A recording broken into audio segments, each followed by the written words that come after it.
Hi అండి. బాగున్నారా? మరి మీ యొక్క శ్రేయోభిలాషిని. మీకు తెలుసు సమాజం అనే స్కూలు నాకు భగవంతుడు ఇచ్చాడు కాబట్టి, మళ్ళీ నేను ప్రతిరోజు మీ ముందుకు దేవుడు నన్ను మీ ముందు ఉంచినంత కాలం అయితే వస్తుంటానండి. ఇక ఆ తర్వాత భగవంతుని చిత్తము. కానీ ఈ యొక్క ప్రోగ్రాం మీకు తెలుసు కదండి. నా ప్రోగ్రాము సమాజము మన ప్రోగ్రాము. సమాజము నాడు నేడు అనే పరిస్థితులు అప్పుడిప్పుడు ఎలా ఉన్నాయో వాటి ముచ్చట్లను మనం డిస్కషన్ చేసుకుంటూ ఉంటాం. ఈ సమయంలో అయితే మీరు తీరిగ్గానే ఉంటారు కదండి. అందుకని ఇంకెక్కడో ఈ వాల్యుబుల్ టైంను స్పెండ్ చేయకుండా ఈ యొక్క సమాజము అప్పుడు ఇప్పుడు ఉన్నటువంటి ముచ్చట్లలో కొన్ని నీతి పద్యాలు కానీ పదాలు కానీ మరి వాక్యాలు కానీ వాటిని మనం డిస్కషన్ చేసుకున్నట్టయితే కొంతవరకన్నా మనకు విలువ ఇస్తుందండి. విలువను పెంచుతుంది. కొంచెము లోక జ్ఞానము, సామాజిక జ్ఞానము, తర్వాత మనం అంటే ఏంటి సమాజంలో, మనకి ఏం పాత్ర, మనము సమాజంలో భాగస్వాములమా, అయితే మన పాత్ర ఏంటి, ఇలాంటి విషయాలు కొంచెం మాట్లాడుకుందామండి. మరి ఇవాళైతే మరి సమాజము నాడు నేడు అనే ముచ్చట్ల లోపల ఇవాళ ప్రోగ్రాము అంటే నా ఛానల్ మీకు తెలుసు జీపీఎల్జీసీ. దయచేసి మీరందరూ కూడా ఆదరించండి, చెదరదీయండి. మరి మీ అమూల్యమైనటువంటి సద్విమర్శ కామెంట్స్ ద్వారా తెలియచేయండి. మరి లైక్ చేయండి, షేర్ చేయండి. థ్యాంక్ యూ అండి. సబ్స్క్రైబ్ చేయండి. Thank you so much. మనం ఇప్పుడు ప్రోగ్రాంలోకి వెళ్దామండి. ఇప్పుడు మనకు ఎంతోమంది నీతిని బోధించినటువంటి వాళ్ళు ఉన్నారు. ఎందుకంటే ఒకప్పుడు వెనకటి కాలంలో వాళ్ళకు ఏమి తెలియదు, ఎడ్డి వాళ్ళు అనమాట.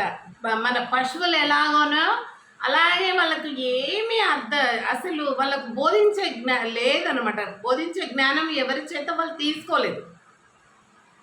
అయితే ఆ దానికి ఒక ఎగ్జాంపుల్గా మీకు చెప్తాను.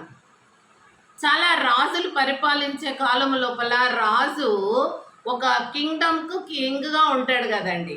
ఆ కింగ్డమ్ కింద కొన్ని సామంత రాజ్యాలు ఉంటాయి. అంటే ఆ రాజులు వేరే వేరే ప్రాంతాలను ఆక్యుపై చేసుకొని మరి ఇక్కడ పెద్ద రాజ్యం అనేది ఎక్కడైతే సింహాసనమందు ఆసీనుడై ఉంటాడో అక్కడ తనుండి సామంత రాజులను అక్కడక్కడ వాళ్ళు గెలిచినటువంటి ఆ ఇతర రాజ్యాల మీద పెడతారు. పరిపాలన మీరు చేయండి నా పేరు మీద, మరి నేను పైనుండి అన్ని చూసుకుంటాను, మరి మీకు నాకు కాంటాక్ట్స్గా ఉండాలి. అప్పుడు గుర్రాల మీద వెళ్ళేవాళ్ళు మీకు తెలుసు. అయితే ఒక ఇన్సిడెంట్ ఏంటంటే మీ ముందు ఉంచుతున్నాను. ఆ కాలంలో జరిగింది, రాజుల కాలంలో. మరి ఇప్పుడు మనకి అప్పుడు ఆంధ్రప్రదేశ్ ఒక చోట ఉన్నప్పటికి కూడా జాయింట్ స్టేట్గా ఉన్నప్పుడు కూడా తెలంగాణ, ఆంధ్ర, రాయలసీమ 3 భాగాలు ఉండింది కదండి. మన ఈ ప్రాంతం ఆంధ్రప్రదేశ్ అని అప్పుడు పిలిచేవాళ్ళు. అయితే ఈ యొక్క మన ఇప్పుడున్నటువంటి ఆంధ్రప్రదేశ్ స్టేట్లోనే రాయలసీమ కూడా ఇంక్లూడెడ్గా ఉంది, మీకు తెలుసు. అయితే ఈ రాయలసీమ కడప, అనంతపూర్, చిత్తూరు, తర్వాత కర్నూలు, కడప, అనంతపూర్, చిత్తూరు అనమాట. ఈ 4 జిల్లాలని రాయలసీమ అంటాము. అయితే ఈ యొక్క ప్రాంతం లోపలనే కొంతమంది రెడ్లు పరిపాలించారనమాట. అలాంటి వాళ్ళ లోపల ఒకానొకప్పుడు చినకోమటి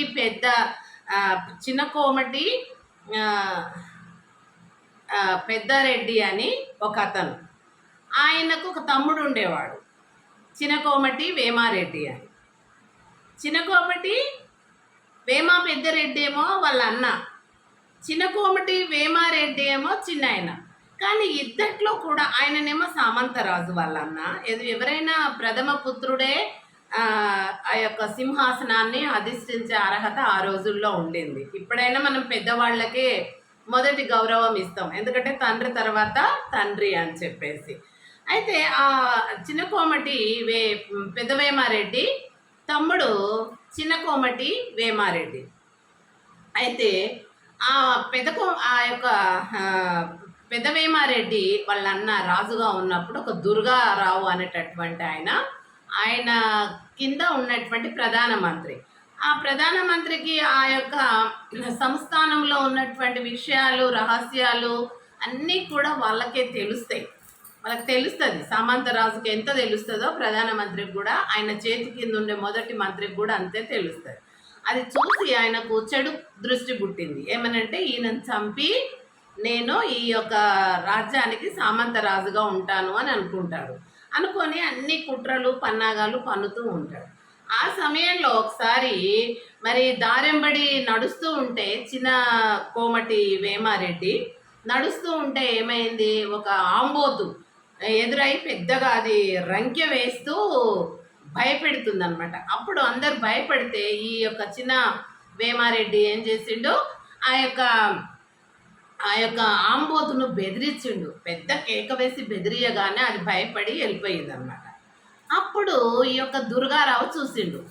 ఆయనకు తెలిసింది, ఇక తెలిసి అమ్మ ఈయన వాళ్ళ అన్న కంటే కూడా చాలా తెలివిగల్లోడు, బలమైనోడు, చాలా అది అని చెప్పేసి ముందు ఈయనను చంపాల, అన్నకంటే ముందు తమ్మున్నే చంపాల. తమ్ముని కనుసైగలనే ఈ యొక్క రాజ్యం నడుస్తుంది అన్న పేరు మీద. అంత సలహా అంతా కూడా ఇచ్చేది వాళ్ళ తమ్ముడే, ఈయనను ముందు చంపాలని చెప్పేసి ఆ దుర్గారావు అనుకుంటాడు అనమాట. అనుకున్న ఆ సమయంలో కూడా ఈ యొక్క చిన్నకోపడి వేమారెడ్డికి ఒక అలవాటు ఏంటంటే ఆయన ఎప్పుడు వేశ్యలను పోతూ ఉండేవాడు అనమాట. వేశ్యల దగ్గరికి పోయే అలవాటు అదొక్కటి చాలా బాధాకరంగా భయంకరంగా ఉండేది. ఇంకా ఆ రోజుల్లో అలా ఉండిందేమో మనకు తెలియదు. అయితే ఆయన ఒక విశ్వధ అనేటటువంటి అమ్మాయిని, ఆమెను వేశ్యను ప్రేమిస్తాడు ఆయన ప్రేయసిగా. ఆమె దగ్గరికి ఎప్పుడు పోతూ ఉంటాడు. అయితే వేశ్యల దగ్గరికి ముఖ్యమైనటువంటి ఆ రోజుల్లో ఉన్నటువంటి ముఖ్యమైన వాళ్ళు పెద్ద పెద్ద వాళ్ళే వేశ్యల దగ్గరికి పోయేవాళ్ళు కదా, డబ్బు ఉన్నవాళ్ళు, ఆస్తులు ఉన్నవాళ్ళు. అలాంటి వాళ్ళు ఆమె దగ్గరికి వెళ్ళినప్పుడు ఈ విషయాలంతా కూడా ఆమెకు అక్కడ తెలిసేది. తెలిసినప్పుడు ఆమెకు చాలా ఇష్టము చిన్నవేమారెడ్డి అంటే, చిన్నకోమటి వేమారెడ్డి అంటే. అప్పుడు ఆయనకు చెప్తూ ఉండేది, చూడు నీ ప్రాణానికి అపాయం ఉంది దుర్గారావు వల్ల, నువ్వు చాలా జాగ్రత్తగా ఉండు, నువ్వు చనిపోయే స్థితిలో వచ్చావు అని ఆమె ఎప్పటి నుంచో చెప్పుకుంటూ వస్తే ఆ చిన్నకోమటి వేమారెడ్డి వినేవాడు కాదు. ఇవన్నీ మామూలేలే అనుకొని ఉంటాడు. ఎందుకంటే తను తెలివైన వాడు, తెలివి అనే బలం ఉంది ఆయనకి. ఏదైనా నేను చూసుకుంటా అనేవాడో మరి ఏంటో. అయితే ఆమె ఎంత చెప్పినైనా వినలేదు. మంచిగా చెప్పింది కదా, వేష అయి ఉండొచ్చు, కానీ ఆమె దగ్గరకు వచ్చిన అందరి వాళ్ళలో ఈయనని ఇష్టపడిందంటే మరి ఇక మనము చెప్పలేము కదా. అందరూ మరి మంచివాళ్ళు కారేమో, ఈయన మంచివాడు అనిపించిందేమో. అందుకే ఆమె ఏం చేసింది, మంచివి అన్నీ కూడా అన్నీ తెలుసుకొని ఈయనకు చేరవేస్తుంది. కానీ ఆయన వినలేదు, పట్టించుకోలేదు. అప్పుడు ఏమైంది, మళ్ళీ ఈయన ఒక్క వేష కాదు, ఇలా ఉంటారంట వేషలు, ఇంకొక వేష దగ్గరికి పోవడం కూడా స్టార్ట్ చేసిందంట. అది దుర్గారావు అన్ని గమనిస్తుంటాడు కదా. ఇప్పుడు వీళ్ళని అన్నదమ్ములను చంపాలి అని అనుకుంటే వాళ్ళనే ఫాలో అవుతుంటారు కదా, ఎక్కడున్నారు ఏంటని. అప్పుడు వేరే వేష దగ్గరికి పోతున్నాడు అని తెలిసింది. తెలిసినాక అప్పుడు ఆయన ఏం చేసిండు, ఆ వేషకు నీకు సరిపోయినంత డబ్బు ఇస్తా, కానీ నువ్వు విషము కలిపి విషం ఆయనకు పెట్టమని చెప్తాడు. చెప్పినప్పుడు ఆమె మరిగా వేషలంటే డబ్బు కోసమే వేష పని చేస్తారో వాళ్ళ వృత్తి అలా ఉంటుండేనేమో మరి ఆ కాలంలో మనకు తెలియదు. లేకపోతే నేను కూడా చంపేస్తా అంటాడంట. ఆ భయానికి మరేంటో ఆమె ఏం చేసింది, పాయాసంలోనో ఏదో విషం కలిపి ఆయనకు పెడతాడు, చిన్నకోమటి వేమారెడ్డికి. పెట్టినప్పుడు ఆయన స్పృహ తప్పిపోయి కోమా లోపలికి వెళ్ళిపోతాడు. వెళ్ళిపోయినప్పుడు ఆమె ఏం చేస్తుంది, దుర్గారావు కబురు పెడుతుంది. దుర్గారావు గారు మీరు వచ్చి ఇట్లా శవం అయ్యింది, మా ఇంట్లో ఉంది, తీసుకెళ్ళండి అని చెప్తే ఆయన వచ్చి వెంటనే ఇక వీళ్ళంతా కలిసి ఒక దట్టమైన అరణ్యం లోపల పడేస్తారు. చనిపోయాడు అనుకుంటారు, పడేస్తాడు. అప్పుడు ఏమవుతుందంటే అక్కడ మరి కోమాలు అంటే కొన్ని రోజులు ఉంటారు, కొన్ని గంటలు ఉంటారు, మనకు తెలియదు కదా. అయితే అప్పుడు అది ఈ యొక్క వేమనను అక్కడ పడేసిన తర్వాత అభిరాముడు అనేటటువంటి ఒక ఆయన ఆ అడవిలో రీసెర్చ్ చేస్తున్నాడంట. ఆకుల పైన ఆకుల రసంతో ప్రాణాలు కాపాడడం అనేది. ఎందుకంటే ప్రతి చెట్టు, ప్రతి మొక్క, ప్రతిది కూడా ఏ పార్ట్ అయినా మనకంట ఏదో ఒక డిసీజ్కు అది బాగా చేసే లక్షణాలు ఉంటాయంట. అయితే ఆ రకంగా ఆకులను ఏ ఆకుల ద్వారా ప్రాణాన్ని కాపాడొచ్చు అంటే ఏ ఏ విషపూరితమైనదైనా లేకుంటే రోగానికి సంబంధించినదైనా దానికి విరుగుడుగా ఉండేటటువంటిది ఆయన అన్ని రోగాలకు కనుగొనడం అభిరాముడు ఆ అడవిలో తిరుగుతూ ఆ దట్టమైన అడవిలో తిరుగుతూ వాటిని రీసెర్చ్ చేస్తూ ఉంటున్నాడంట ఆకుల రసమును. అయితే ఆ సమయంలో ఈ యొక్క చినకోమటి వేమారెడ్డి పడి ఉన్నాడంట. స్పృహ తప్పిపోయి కోమాలోకి వెళ్ళిపోయాడు. వాళ్ళు చనిపోయిండి అని పడేసిపోయాడు. అప్పుడు ఈ యొక్క అభిరాముడు ఆయనను చూసి పట్టుకొని నాడి బట్టి చూసి ఈయన చావలేదు, ఈయన ఇలా కోమలో ఉన్నాడు అని కొన్ని ఆకుల రసము పిండి ఆయనకి మరి పోసి మంచిగా చేస్తాడంట. ఆయన మంచిగా అయిపోతాడు చిన్నకోమటి వేమారెడ్డి. మంచిగా అయిపోయినాక అప్పుడు ఎవరిగా ప్రాణం నిలబెట్టింది అభిరాముడే కదా. అభిరాముడు ఏం చేస్తాడంటే ఆయనకు పోయే ప్రాణాన్ని కాపాడిండు అనేది ఒక అభిమానం మరి ఆ వేమారెడ్డికి ఉంటుంది కదండి. మర్చిపోరు కదా ప్రాణాన్ని కాపాడిన వాళ్ళని ఎప్పుడు కూడా. అందుకే దేవునితో సమానంగా ఆయనను గౌరవిస్తూ ఉండేవాడు. అప్పుడు చెప్పాడంట, నేను విశ్వద అనేటటువంటి ప్రేయసి ఒకసారి ఏమవుతుందంట, ఈ యొక్క అభిరామునికి ఈ యొక్క ఆకులతోని ఉన్నటువంటి మూలికలతోని ఆ అడవిలో దొరికే ఆకులు వాటితోని ఏ ఆకుకు ఏ ప్రాధాన్యత ఉందో చూపించి నేర్పించే గురువు ఒకరు ఉంటారంట. అయితే ఆ గురువు దగ్గరికి అభిరాముడు వెళ్తుంటాడు. వెళ్ళి అక్కడే చాలాసేపు ఉంటాడనమాట. అప్పుడు ఈ యొక్క వేమారెడ్డి ఏం చేసిండో, అభిరాముడు ఇంకా రాలేదు కదా, ఇంతసేపు అయ్యింది, దట్టమైన అరణ్యము ఏమై ఉంటాడో అని ఆయనను వెతుక్కుంటూ వెళ్ళే వరకు ఒక ముని ఆశ్రమం దగ్గర ఈ యొక్క అభిరాముడు కనబడతాడు. అప్పుడు మునీశ్వరుడు ఉంటాడట అక్కడ, పెద్ద గడ్డం పెట్టుకొని. మనకు తెలుసు మునీశ్వరులు అడవులలో వారి యొక్క ఆశ్రమాలు వేసుకొని అక్కడ ఉండి శిష్యులకు మరి పాఠోపదేశాలు చేస్తూ ఉంటారు. అయితే ఆ విధంగా అభిరాముడు అక్కడ ఆయనతోని కాంగ్రిగేషన్ చేస్తూ ఉన్నప్పుడు, కన్వర్జేషన్ చేస్తూ ఉన్నప్పుడు ఈయన వెళ్ళాడు. అప్పుడు ఈయనను చూసి ఆ గురువుగారు అంటారంట, నాకున్నటువంటి ఒక జ్ఞానమును ఎవరికి ప్రసాదించాలనో ఆ వ్యక్తే వచ్చాడు అని అంటారు. అనగానే అభిరామునికి అర్థమైంది, అయ్యో నేను ప్రాణం కాపాడినటువంటి ఈ యొక్క వేమారెడ్డిని ఇప్పుడు ఆయనకు నా యొక్క గురు జ్ఞానం అంతా కూడా ఆయన ప్రసాదిస్తా అంటున్నాడని చెప్పి ఆయన ఏడుస్తాడట.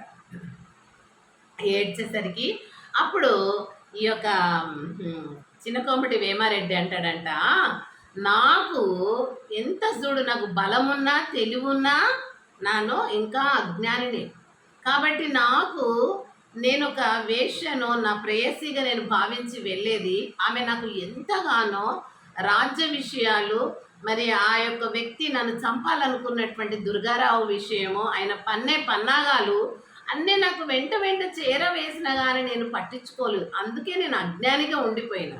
ఎందుకంటే జ్ఞానోపదేశం చేసినప్పుడు మంచి అన్నప్పుడు గ్రహించాలి కదా, నేను వాటిని త్రోసివేశాను, పట్టించుకోలేదు. అది ఒకటి.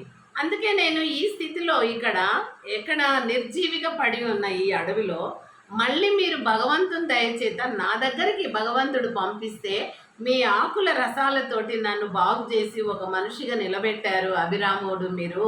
మీరు చెప్పింది నేను వినలేదు, విశ్వద చెప్పింది వినలేదు. ముందు ఆమె, తర్వాత అభిరాముడు. కాబట్టి అలాంటి విననట్టు మంచి వినని వారికి ఎంత చెప్పినా వ్యర్థమే కదా. నాకు మీరు ఇరువురు కూడా సమానమే. మీరు చెప్పింది నేను వినలేదు కాబట్టి నేను ఇప్పుడు గురువు గారు ప్రసాదించే ఈ జ్ఞానోపదేశాన్ని నేను స్వీకరించి తద్వారా నేను ప్రపంచానికి ఏం చేస్తానో పద్యాలు రాస్తాను, పద్య రూపంలో జ్ఞానాన్ని ప్రసాదిస్తా.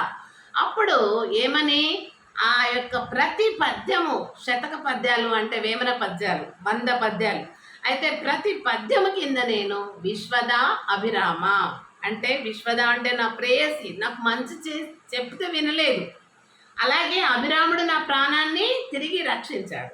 కాబట్టి వీళ్ళిద్దరిని కలిపి నా దాంట్లోనే అంటే వారిద్దరు నాకు బోధిస్తున్నారు అన్నట్టు, నేను వేమన అయిన నాకు విశ్వద అభిరాముడిద్దరు కూడా నాకు బోధిస్తున్నారు అనే నా భావనతోనే ప్రతి 4వ లైన్కు విశ్వద అభిరామ వినురవేమ అంటే ఇప్పుడన్నా వినురా నాయనా, నీకంతగానం మంచిగా చెప్తే వినలేదు, ఇప్పుడన్నా విను అని ఆ యొక్క మీ ఇద్దరిని నేను ఎప్పుడు కూడా మరవకుండా శాశ్వతంగా నా దాంట్లో నేను పెట్టుకుంటాను అని చెప్పి వాళ్ళు అన్నాడట.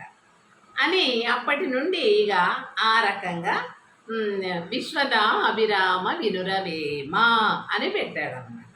ఇది ఎందుకంటే వేమన పద్యాలన్నిట్లో కూడా మీకు తెలుసు లాస్ట్కు వినురవేమ అని ఉంటుంది. అంటే విశ్వదాభిరామ వినురవేమ, విశ్వద అభిరామ వినురవేమ అంటే ప్రతి పద్యము ఎవరికి చెప్తున్నట్టు ఆ యొక్క ప్రేయసి అయినటువంటి విశ్వద అభిరాముడు వీళ్ళిద్దరూ ఈ వేమనకు గురువుల్లాగా, ఆరిద్దరు గురువుల యొక్క బోధన ఈ వేమనకు చెప్తున్నట్టు, వేమన ఇప్పుడన్నా నువ్వు విను అని.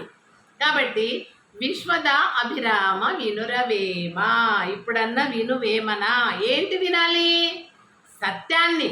మేము సత్యాన్ని గ్రహించి నీకు చెప్తే నువ్వు వినలేదు, కాబట్టి ఇప్పుడైనా గ్రహించి మేలుకో అని చెప్పిన. అంటే ఇప్పుడు వాళ్ళేమో వేమనకు చెప్తే మనం ఎవరికి చెప్తున్నాము? మనకు చెప్తున్నాడు వేమన. వేమనకేమో విశ్వద ప్రేయసిరాలు అభిరాముడు బ్రతికించినాడు. వాళ్ళిద్దరు గురువులుగా వేమనకు చెప్తే వేమన ఎవరికి చెప్తున్నాడు? మనకు చెప్తున్నాడు. మనమంటే సమాజానికి, లోకానికి. కాబట్టి ఆ రకంగా శతక పద్యాలలో ఆయన రాసిన 100 పద్యాలలో ప్రతి 4వ లైన్ కంక్లూజన్గా విశ్వద అభిరామ వినురవేమ అంటే ప్రతి పద్యము వేమనకు చెప్తే వేమన మనకు చెప్తున్నట్టు అనమాట. అంటే దీంట్లో మోరల్ ఏంటి? ఆ రోజు విశ్వద చెప్తే ఈ యొక్క వేమన విని ఉంటే ప్రాణ అపాయం జరిగేది కాదు కదా, మరణం వరకు పోయేవాడు కాదు. ఆ రోజు ఆయన వినలేదు కాబట్టి ఆ నష్టానికి, ప్రాణ నష్టానికి గురైపోయాడు. మరి భగవంతుడు ఏదో కాపాడాడు. అందుకని ఆయన ఏమంటుండు? మంచి ఎవరు చెప్పినా, ఎలాంటి ఇప్పుడు ఆమె వేష అయినప్పటికీ మంచి చెప్పింది. ఆమె ఎంత చెడ్డదైన లోపల కూడా ఆమెలో మంచి ఏదైతున్నదో ఆ మంచిని మన కోసము ఉపయోగించింది, కానీ మనము ఉపయోగించుకోలేదు. కాబట్టి ఎవరు కూడా మంచిని బోధించినప్పుడు వాళ్ళు ఎలాంటి వాళ్ళైనా కూడా వాళ్ళ స్థానం వాళ్ళకు ఉన్నప్పటికీ కూడా మనం ఏం చేయాలి? అది మంచి అని తెలిసినప్పుడు స్వీకరించాలి, వాడుకోవాలి అని ఇక్కడ వేమన గారు మనకు కూడా ఈ యొక్క పద్య ఉపదేశము చేస్తున్నాడండి. కాబట్టి ఈ రకంగా వేమన పద్యాలన్నిటి కూడా విశ్వదాభిరామ వినురవేమ అంటే విశ్వద అభిరాముడు కలిసి వేమన గారికి బోధిస్తే వేమన మనకు బోధిస్తున్నాడు. అందుకే ఆ ప్రతి ఆయన యొక్క శతక పద్యాల లోపల ఆయన యొక్క ఆ పేరు ఆయన పొందుపరచాడండి. Thank you so much. నా యొక్క ఛానల్ జీపీఎల్ని మీరు సబ్స్క్రైబ్ చేయండి, లైక్ చేయండి, షేర్ చేయండి. మీ అమూల్యమైనటువంటి మరి good suggestions please give me. Thank you so much.